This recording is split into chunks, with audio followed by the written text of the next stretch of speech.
Right. మనం కొద్ది రోజులుగా చూసుకుంటే ఇరాన్ పైన ఇజ్రాయెల్ అలాగే అమెరికా కలిపి సంయుక్తంగా దాడి చేస్తోంది. మరి దీనిలోని ఇరాన్ కి సంబంధించి అధ్యక్షుడు కూడా మరణించినట్లుగా వార్త, ఖమేనీ మరణించాడు అనే వార్త, అలాగే ఆయనకి అంత్యక్రియలు కూడా చేయడం జరిగింది. అలాగే ఖమేనీతో పాటు ఇంకా ఇతర కుటుంబ సభ్యులు కూడా మృతి చెందారు అనే వార్త విన్నాము. సో అది ఎంతవరకు వాస్తవము, ఖమేనీ కూడా మరణించారా లేదు, ఇదంతా ఒక డ్రామా ఏమైనా ప్లే చేస్తున్నారా అన్న అనుమానాలు కూడా చాలా మంది వ్యక్తం చేస్తున్నారు. సో ఇప్పుడు పరిస్థితి ఎట్లా ఉంది, అసలు ఏంటి? కుటుంబ సభ్యులు, ఖమేనీతో పాటు కుటుంబ సభ్యులు కూడా మరణించారు. ఆదిత్య, మీ దగ్గర ఉన్న డీటెయిల్స్ ఏంటి? ఇప్పుడైతే ప్రపంచవ్యాప్తంగా కూడా ఇరాన్ ఇజ్రాయెల్ వార్ గురించే మాట్లాడుకుంటున్నారు. సో ఇందులో ఇరాన్ సుప్రీం లీడర్ ఖమేనీ చనిపోవడం పట్ల ప్రపంచవ్యాప్తంగా చాలా చోట్ల ఆందోళన కూడా వ్యక్తం అవుతున్నాయి. ఇక్కడ హైదరాబాద్ లో కూడా చూసాం, పాత బస్తీలో ఆందోళన వ్యక్తం చేశారు, పాకిస్తాన్ లో చేశారు. ఇలా ప్రపంచవ్యాప్తంగా ఇరాన్ లో సగం మంది చేస్తున్నారు, సగం మంది అతను చనిపోవడం పట్ల హర్షం వ్యక్తం చేస్తున్నారు. సో అటువంటి పరిస్థితులు అయితే ఉన్నాయి. అయితే ఇరాన్ సుప్రీం లీడర్ ఖమేనీతో పాటు అతని కుమార్తె, మనవడు, కోడలు, అల్లుడు కూడా మరణించినట్లు ఇరాన్ అయితే వెల్లడించడం జరిగింది. దీనికి మేము ప్రతీకారం తీర్చుకుంటాం అని చెప్పేసి అమెరికాకు వార్నింగ్ కూడా ఇచ్చేశారు. సో ఇప్పుడు ఇది ఒక వరల్డ్ వార్ 3 ఏమన్నా దారి తీయచ్చా అన్న పరిస్థితులు నెలకొనడం చూస్తున్నాం. ఎందుకంటే ఇరాన్ అక్కడ ఇజ్రాయెల్, అమెరికాతో పాటు ఈ పక్క గల్ఫ్ దేశాల మీద కూడా దాడులు చేస్తుంది. దుబాయ్, యుఏఈ వీటన్నిటి మీద కూడా దాడులు చేస్తుంది, మిసైల్ ప్రయోగిస్తుంది. ఎందుకంటే ఆ గల్ఫ్ దేశాలన్నింటిలో కూడా అమెరికా సంబంధించిన బేస్ క్యాంపులు ఉన్నాయి. సో వాటిని టార్గెట్ చేసుకుని వాటి మీద దాడులు చేస్తుంది. సో ఇప్పుడు ఇలా ప్రపంచ వ్యాప్తంగా కూడా కొంతమంది ఇరాన్ కు మద్దతు తెలుపుతున్నాయి కొన్ని దేశాలు, కొన్ని ఇజ్రాయెల్, అమెరికాకు మద్దతు తెలుపుతున్నాయి. అందులో ముఖ్యంగా చెప్పుకుంటే ఇప్పుడు రష్యా అధ్యక్షుడు పుతిన్ దీని పట్ల స్పందించడం జరిగింది. సో అతను స్పందిస్తూ ఖమేనీ మరణాన్ని క్రూరమైన హత్యగా కూడా ఆయన అభివర్ణించారు. ఇరాన్ పై అమెరికా, ఇజ్రాయెల్ జరిపిన వైమానిక దాడులను కూడా ఆయన తీవ్రంగా ఖండించారు. ఖమేనీ హత్య మానవ విలువలు, అంతర్జాతీయ చట్టాలకు విరుద్ధంగా ఉందని కూడా అన్నారు. Iran supreme leader Khamenei target చేయడం వల్ల మిడిల్ ఈస్ట్ దేశాల్లో ఇప్పుడు భారీ విపత్తులు సంభవించే ప్రమాదం ఉందని, ఈ చర్య యుద్ధాలకు దారితీయవచ్చని కూడా పుతిన్ హెచ్చరించడం జరిగింది. సో దీన్ని బట్టి చూస్తే ఇప్పుడు యుద్ధంలోకి పుతిన్ ఏమన్నా రంగంలోకి దిగుతాడా? రష్యా ముందు నుంచి కూడా అమెరికాకు అగెనిస్ట్. సో అమెరికా, ఇజ్రాయెల్ కలిసిన నేపథ్యంలో ఇప్పుడు ఇరాన్ కు రష్యా ఏమన్నా మద్దతు తెలిపి యుద్ధంలోకి దిగితే రెండు భారీ దేశాలు, అంటే భారీ ఆయుధాలు కలిగిన దేశాలైన అమెరికాకు, రష్యాకి మధ్య యుద్ధంగా ఇది మారిపోతుంది. సో ఇదే కనుక జరిగితే ఇది ఒక మూడో ప్రపంచ యుద్ధానికి దారితీయచ్చన్న పరిస్థితులు కనిపిస్తూ ఉన్నాయి. అటు పక్క ఇంకొంతమంది కూడా ఇరాన్ కు మద్దతు తెలుపుతున్నారు కొన్ని దేశాలు. ఆ తర్వాత అవి ఇరాన్ వైపు మద్దతు నిలిపి యుద్ధంలో దిగితే అమెరికాకు సపోర్ట్ చేసే మిగతా దేశాలు కూడా రంగంలోకి దిగితే థర్డ్ వరల్డ్ వార్ వచ్చే అవకాశం అయితే కనిపిస్తుంది. రైట్. సో అంటే ఆదిత్య, మీరు చెప్తున్నట్టుగా నిజంగానే రష్యా గనక ఒకవేళ ఇరాన్ కి సపోర్ట్ అందించినట్లయితే, ఒక పక్క అమెరికా అలాగే రష్యా కూడా రెండు కూడా భారీ ఆయుధ సంపత్తి కలిగినవి, అలాగే బంకర్స్ కూడా వీళ్ళకి ఎక్కడికక్కడ ఒక సెటిల్డ్ స్థావరాలు కూడా ఉన్నాయి. సో ఒకవేళ నిజంగానే దాడి జరిగితే రష్యా కూడా దిగి యుద్ధం చేసే అవకాశాలు కనిపిస్తూ ఉన్నాయా? మరి పుతిన్ పరిస్థితి ఏంటి? సో దీని గురించి ఏం చెప్తారు? పుతిన్ చెప్పిన దాని ప్రకారం చూసుకుంటే, అంటే ఇంకా అమెరికా ట్రంప్ ఏమంటున్నాడు, 4 వారాల పాటు ఈ దాడులు కంటిన్యూ అవుతాయని చెప్తున్నాడు. 4 వారాలు అంటే 1 మంత్ పాటు ఈ దాడులు ఇలాగే కంటిన్యూ అవుతే ఖచ్చితంగా రష్యా అధ్యక్షుడు పుతిన్ మాత్రం రంగంలోకి దిగే అవకాశం అయితే కనిపిస్తుంది. ఎందుకంటే ఇరాన్ ఇప్పుడు 4 వారాల పాటు ఆ యుద్ధాన్ని ఫేస్ చేయాలంటే వాళ్ళు యుద్ధం చేయాలి, వాళ్ళు ఆయుధాలు అంటే వాళ్ళ మిసైల్స్ ఇతర దేశాల మీద ప్రయోగించాలి. సో అటు అమెరికా మీద, ఇజ్రాయెల్ మీద, గల్ఫ్ దేశాల మీద అది తీవ్రతరం చేస్తూ ఉంటుంది దాడులు. అండ్ ఇరాన్ కూడా వార్నింగ్ ఇచ్చింది కదా, ఇప్పటి వరకు మీరు చూడని ఆయుధాలు మీ మీద ఇప్పుడు ప్రయోగించబోతున్నాం, మీరు ఫేస్ చేయండి వీటిని అని చెప్పేసి ఒక వార్నింగ్ కూడా ఇరాన్ ఇవ్వడం జరిగింది. సో ఇది ఒక భీకర యుద్ధానికి అయితే దారి తీయచ్చు. ఈ టైంలో ఇప్పుడు హర్మోజ్ జలసంధిని వాళ్ళు మూసేశారు ఇరాన్ వాళ్ళు, దాని వలన ఆయిల్ సప్లై అనేది ఆగిపోతుంది. సో ఇతర దేశాల మీద ప్రభావం కూడా పడుతుంది, ఆయిల్ మొత్తం రేట్లు పెరిగిపోవడం, ప్రైస్ ఏర్పడడం జరుగుతుంది. సో ఇన్ని పరిస్థితుల నేపథ్యంలో పుతిన్ ఖచ్చితంగా రంగంలోకి దిగుతాడనే వినిపిస్తుంది. ఎందుకంటే అయితే సార్ట్అవుట్ చేయాలి లేదంటే యుద్ధం చేయాలి అన్న పరిస్థితులు ఉంటాయి. అటు పక్క రష్యా ఆల్రెడీ ఉక్రెయిన్ తో గత కొన్ని సంవత్సరాలుగా కూడా యుద్ధం చేస్తూనే వస్తుంది. సో ఇప్పుడు యుద్ధంలోకి ఇటు ఇరాన్ కు మద్దతు తెలపడంలో వాళ్ళకు ఇదేం ఉండదు. సో ఖచ్చితంగా చేసి యుద్ధంలోకి దిగే అవకాశం అయితే కనిపిస్తుంది. మరోపక్క కిమ్, నార్త్ కొరియా, అతను కూడా వచ్చే అవకాశం ఉంది. అంటే మామూలుగా అతను ఇటువంటివి కోరుకుంటూ ఉంటారు, ఎక్కడ ఏం జరుగుతుంది అలాంటివన్నీ.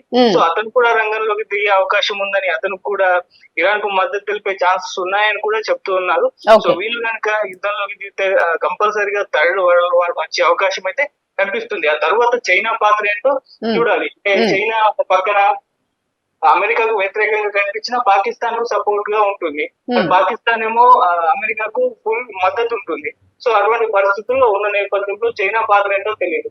భారత్ ఎప్పుడు కూడా తటస్థంగా ఉంటుంది, ఈ యుద్ధాన్ని ఎలా కంట్రోల్ లోకి తీసుకురావాలని ఆలోచిస్తూ ఉంటుంది. సో మీరు అన్నట్టుగా భారత్ తటస్థంగా ఉంటుంది అన్నదైతే వాస్తవమే అని అనుకోవచ్చు. ఎందుకంటే ఇప్పటి వరకు కూడా మోదీ ఏమైనా దీని మీద ఏదైనా ఒక ప్రకటన లాంటిది ఏమైనా చేశారంటే ఇలాంటి విపత్తు వచ్చే అవకాశం ఉంది, రెండు దేశాలు కూడా నిజంగానే పోరీగా పోటీలో ఈ యుద్ధానికి సంబంధించి గనక దిగితే ఒకవేళ భారతదేశ పాత్ర ఎట్లా ఉండే అవకాశం ఉందంటే మోడీ ఎలా రియాక్ట్ అయ్యే ఛాన్స్ ఉంది అని అనుకోవచ్చు మనం. ఎందుకంటే అమెరికాతో కూడా మనకి సత్సంబంధాలు ఉన్నాయి, అలాగే రష్యాతో కూడా సత్సంబంధాలు ఉన్నాయి. సో ఎవరికి సపోర్ట్ ఇచ్చే అవకాశం ఉంది, లేదు అని అనుకుంటే న్యూట్రల్ గా ఉండిపోయే ఛాన్స్ ఏమైనా కనిపిస్తుంది అని అనుకోవచ్చా మనం? దానివల్ల ఏమైనా నష్టం లాభం, సో ఈ రెండు ఎలా మనం బేరేజ్ వేసుకోవచ్చు భారతదేశానికి సంబంధించి? ఇప్పటి వరకు అయితే ప్రధాని మోదీ గారి యుద్ధం గురించి అయితే ఎక్కడ కామెంట్ అయితే చేయలేదు. అయితే ఆయన నిన్న కొన్ని ట్వీట్లు చేయడం జరిగింది, నెతన్యాహుతో మాట్లాడానని చెప్పేసి. ఇంకా అంటే అక్కడ ఇప్పుడు గల్ఫ్ కంట్రీస్ లో కావచ్చు, ఇరాన్ లో కావచ్చు, ఇజ్రాయెల్ లో కావచ్చు, భారతీయ పౌరులు ఉన్నారు, వాళ్ళని ఏ విధంగా సురక్షితంగా ఉంచాలి అనే నేపథ్యంలోనే ఆయన అక్కడ ఉన్న లీడర్స్ తో మాట్లాడి వాళ్ళని సేఫ్ గా భారత్ లోకి తీసుకొచ్చే ప్రయత్నాలు అయితే ఆయన చేస్తున్నట్టుగా, భారత ప్రభుత్వం చేస్తున్నట్టుగా ఆయన ప్రకటించడం జరిగింది. సో అలా అంటే ఆ దేశాల్లో ఉన్న భారతీయుల గురించి సంబంధించి ఆయన మాట్లాడడం అయితే జరిగింది. అంటే యుద్ధానికి సంబంధించి ఆయన ఏమీ కామెంట్ అయితే చేయలేదు. సో భారత్ ఇరాన్ తో మంచి సంబంధాలు ఉన్నాయి, ఇజ్రాయెల్ తో సంబంధాలు ఉన్నాయి, అమెరికాతో ఉన్నాయి, రష్యాతో ఉన్నాయి. సో అలా న్యూట్రల్ గా ఉండే అవకాశం అయితే కనిపిస్తుంది. అండ్ ఈ యుద్ధాన్ని ఇప్పుడు నరేంద్ర మోదీ గారు కూడా ఆపే ప్రయత్నం అయితే చేస్తారని కూడా వినిపిస్తుంది ఆయన రంగంలోకి దిగి. ఎందుకంటే మొన్నే ఆయన నెతన్యాహుని కలవడం జరిగింది. ఇక ట్రంప్ విషయం తెలిసింది, చాలా సార్లు కలుస్తూ ఉంటారు. సో అంటే ఒక శాంతి నెలకొల్పే అవకాశం ప్రధాని మోదీ గారు చేసే ఛాన్స్ అయితే ఉన్నాయి. గతంలో రష్యా ఉక్రెయిన్ వార్ అప్పుడు కూడా ఆయన ఒక కంట్రోల్ లోకి తెచ్చే ప్రయత్నం కూడా చేయడం అయితే జరిగింది. ఇప్పుడు ఈ విషయంలో కూడా ఆయన తటస్థంగా ఉండి యుద్ధానికి కాకుండా దీన్ని ఎలా ఆపాలి అన్న దానిపైనే వెళ్లే అవకాశాలు అయితే కనిపిస్తున్నాయి. ప్రజెంట్ యుద్ధం గురించి ఎటువైపు ఉంటామనేది ఏం చెప్పలేదు. అయితే భారత్ లో కూడా ఆందోళన చేస్తున్నారు. వాళ్ళు జమ్మూ కాశ్మీర్ లో నిన్న ఖమేని మృతి పట్ల నిరసనలు తెలియజేశారు. కాంగ్రెస్ ఖమేని మృతిని అంటే అగేన్స్ట్ గా మాట్లాడింది, నిరసనలు చేసింది. కాంగ్రెస్ కూడా ఖండించింది ఆయన్ని చంపడం. అలాగే ఓఐసిస్ కూడా వాళ్ళు కూడా ఖండించడం జరిగింది. సో భారత్ నుంచి కూడా ఖమేని మృతి పట్ల ఖండనలు అయితే వస్తున్నాయి వివిధ వర్గాల నుంచి. అయితే భారత ప్రభుత్వం దాని పట్ల అయితే ఎటువంటి రియాక్షన్ అయితే ఇవ్వలేదు. సో న్యూట్రల్ గా ఉండే అవకాశం కనిపిస్తుంది. యుద్ధాన్ని ఎలా పరిష్కరించాలి అన్న కోణంలోనే ఆలోచించే అవకాశం అయితే కనిపిస్తుంది.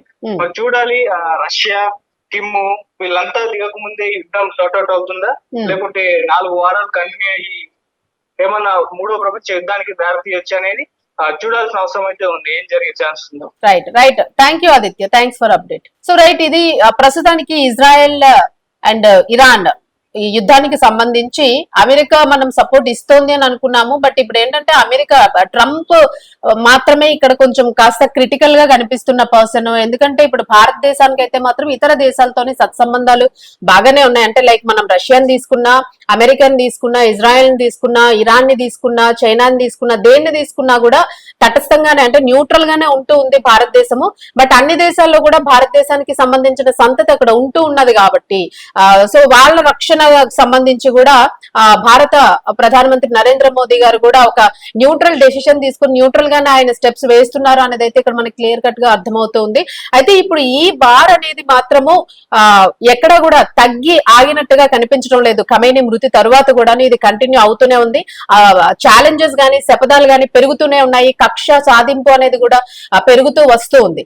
సో ఇటువంటి నేపథ్యంలో నిజంగానే పుతిన్ దిగి రష్యాకి ఇరాన్ కి గనక సపోర్ట్ ఇచ్చినట్లయితే నిజంగానే వాళ్ళకున్న ఆయుధాలు గాని, వెపన్స్ గాని, ఇవన్నీ కూడా మొత్తం సైన్యం గాని ఇవన్నీ కూడా చాలా బలం చేకూరే అవకాశం ఉంది. అలాగే ఒక పక్క ట్రంప్ ఇజ్రాయెల్ కి గనక ఇచ్చినట్లయితే సపోర్టు నిజంగానే ఈ రెండు కూడా బలాబలాలు ప్రదర్శించుకునే పరిస్థితి అయితే కనిపిస్తుంది. బట్ ఏదైనా కూడా ఈ రెండింటిని కూడా ఒక న్యూట్రలైజ్ చేయాలి, రెండింటికి కూడా సంధి కుదర్చాలి, యుద్ధాన్ని అయితే ఆపే ప్రయత్నం చేయాలి. ఎందుకంటే ప్రాణహాని జరగకూడదు, అలాగే ఆస్తి నష్టం జరగకూడదు అనే ఆలోచనలు అయితే భారత్ ఆలోచిస్తుంది. సో ఏం జరుగుతుంది అనేది అయితే మాత్రం చాలా ఉత్కంఠగా ఉంది. ప్రతి ఒక్కరు కూడా ఉత్కంఠగా ఎదురు చూస్తున్న పరిస్థితి ఇజ్రాయెల్ యుద్ధానికి సంబంధించి. ఎందుకంటే ఇది పెరిగి పెద్దదైతే మాత్రము భారతదేశానికి కూడా ముప్పు ఏర్పడే పరిస్థితులు అయితే కల్పిస్తున్నాయని అయితే విశ్లేషకులు అంచనా వేస్తున్న పరిస్థితి. సో మరిన్ని లేటెస్ట్ అప్డేట్స్ కోసం చూస్తూనే ఉండండి రెడ్ టీవీ.